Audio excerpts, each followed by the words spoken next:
Ay, wala na kuyog.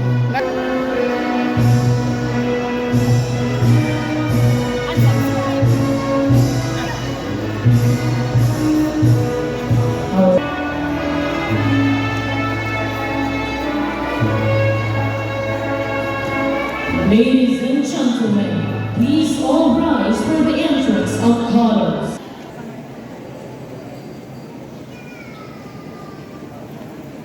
May I request everyone to please remain standing for the singing of the national anthem to be followed by a prayer.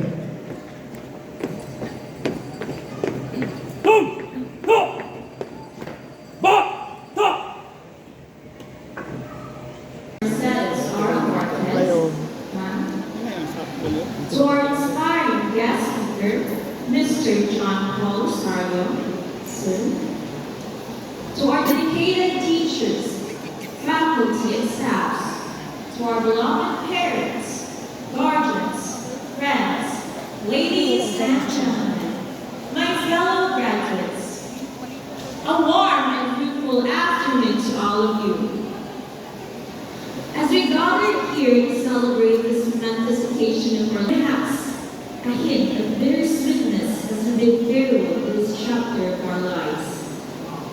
Throughout our journey, we've been guided by dedicated educators who have not only imparted knowledge, but also our side through every triumph and challenge. Superintendent, through her representative, Dr. Loniel D. Barro, Public Schools District Supervisor, District in charge of Balcaban, Municipality of Balcaban.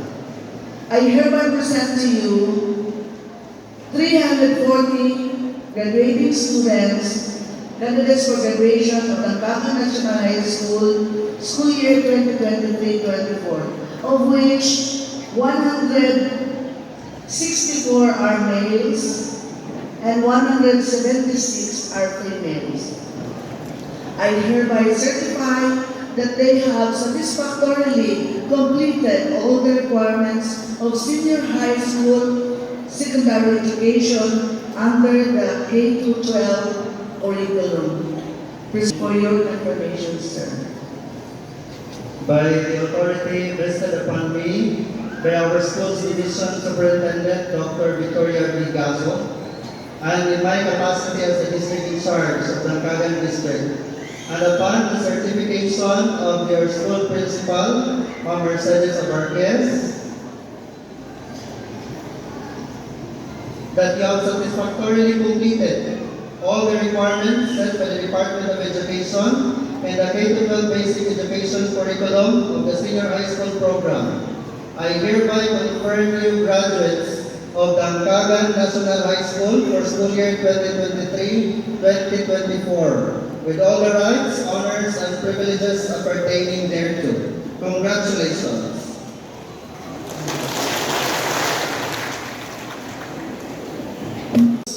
Sa bayan at sa pamilyang Pilipino, syukran, mensahe ng ating kalihim ng Department of Education and Vice President of the Philippines, Sara Z. Duterte.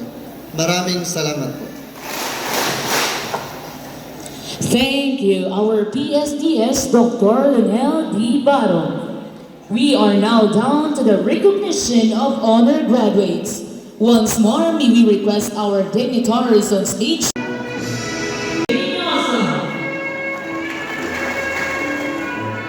Shanice Gil S. Albran, with honors.